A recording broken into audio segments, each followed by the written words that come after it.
किसी जंगल में एक बूढ़ी बुलबुली नाम की एक चिड़िया रहा करती थी। बूढ़ी बुलबुली चिड़िया का हरा भरा बाग था। बूढ़ी बुलबुली चिड़िया के बाग में आम के बहुत सारे दरख्त थे, जिसमें आम खट्टी कैरियां हुआ करती थी। बूढ़ी बुलबुली आम और कैरियां घर बैठकर बेचा करती थी और कभी कभार अचार भी बनाकर बेचा करती थी। बूढ़ी बुलबुली की एक बेटी भी थी जिसका नाम बबलीना था, जिसकी शादी को सिर्फ 1 ही साल हुआ था। वो अपने शौहर पैपी के साथ हंसी खुशी रहा करती थी। उसके शौहर पैपी का अच्छा खासा कारोबार था। कुछ दिन गुजर जाते हैं। एक दिन पैपी के काम में बहुत नुकसान होता है और घर में पैसे आना बंद हो जाते हैं। इसी वजह से बबलीना और पैपी दोनों बहुत परेशान होते हैं। बबलीना, जब से कारोबार में नुकसान हुआ है, घर में खाने को अनाज भी नहीं है, आटा नहीं है, मुझे कुछ समझ नहीं आ रहा कि मैं क्या करूं। अब तो मुझे लोगों ने कर्ज देना भी बंद कर दिया है। आप फिक्र क्यों करते हैं, हम कुछ करते हैं, सब ठीक हो जाएगा पैपी। कुछ ठीक नहीं होगा। 6 महीने से मैं यही सुन रहा हूँ और अब तो हमारा बच्चा भी आने वाला है। अरे तो क्या हुआ, बच्चा अपना रिस्क अपने साथ लाता है। बस सब कहने की बातें हैं, हकीकत से इनका कोई लेना देना नहीं होता। मगर पैपी। बस सो जाओ, अब मुझे बहुत नींद आ रही है। पैपी बहुत मायूस हो जाता है और वो सो जाता है और बबलीना पूरी रात यही सोचती रहती है वो ऐसा क्या करे जिससे ये सब कुछ ठीक हो जाए। सुबह हो जाती है, पैपी अपने काम पे चला जाता है और बबलीना अपनी माँ से मिलने चली जाती है।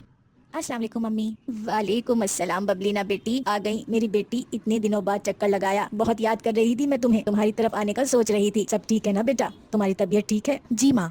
क्या बात है बबलीना, इतनी बुझी बुझी क्यों लग रही हो? बस माँ, पैपी के कारोबार में बहुत नुकसान हुआ है, तब से घर के हालात बहुत खराब हो गए हैं और पैपी बहुत चिड़चिड़े भी रहने लगे हैं। ओहो अच्छा, देखो बेटी, कारोबार में तो नफा नुकसान चलता ही रहता है, तो पैपी से कहो कि मुझसे आम खरीदे और उनको बाजार में बेचे। आम के मौसम में आम सबको बहुत पसंद होते हैं। तुम एक काम करो, मुझसे आम का अचार बनाना सीख लो और अचार बेचो घर बैठकर। बबलीना को अपनी माँ का ये आइडिया बहुत पसंद आता है।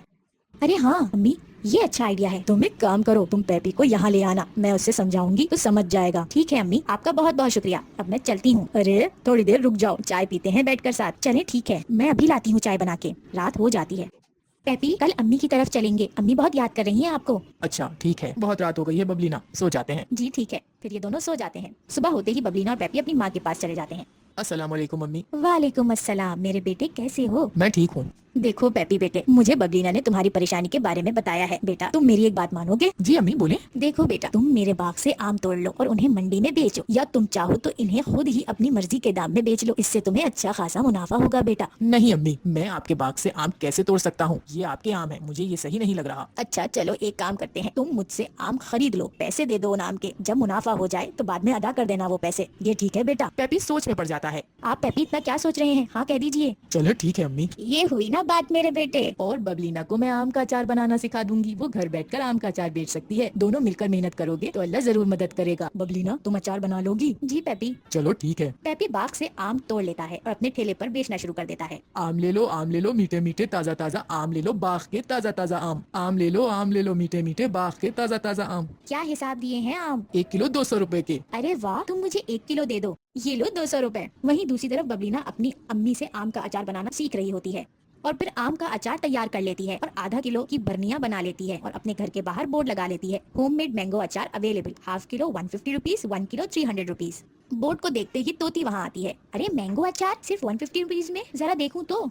बबलीना तुमने अचार बेचना शुरू कर दिया है, अचार का ऑर्डर देना है। अंदर आ जाओ तोती, अब बताओ कितना ऑर्डर चाहिए? ये कौन से आम का अचार है? ये खास बाग के आम है, मेरी अम्मी के पास आम का बाग है। मेरी अम्मी गुलिस्तान जंगल में रहती है। गुलिस्तान जंगल में? वहाँ तो बहुत सारे बाग हैं। अच्छा चलो मुझे आधा किलो अचार दे दो, अगर अच्छा लगा तो और लेके जाऊंगी। चलो ठीक है, ये लो तुम्हारे 150 रुपए, शुक्रिया। और तोती वहाँ से चली जाती है। रात हो जाती है। आज तो बहुत अच्छी कमाई हो गई बबलीना मेरी, ये लो कुछ घर खर्च। मुझे भी आज कुछ ऑर्डर्स मिले, 600 रुपए जमा हुए हैं मेरे पास। अब हमारे हालात सुधर जाएंगे। बस जल्दी से मुझे मुनाफा हो जाए तो मैं तुम्हारी अम्मी का कर्ज लौटा दूंगा, इसी का कारोबार करूंगा। हाँ हाँ जरूर। ये सब कुछ तुम्हारी और तुम्हारी अम्मी की वजह से मुमकिन हो रहा है। अरे नहीं नहीं, आप भी बहुत मेहनती हैं। लेकिन ये मुमकिन तुम्हारी माँ की वजह से हुआ है। इसी तरह कई दिन गुजर जाते हैं। पैपी और बबलीना का प्यारा सा बेटा होता है और पैपी अपनी सास का उधार भी लौटा देता है और उनके दिन अच्छे हो जाते हैं।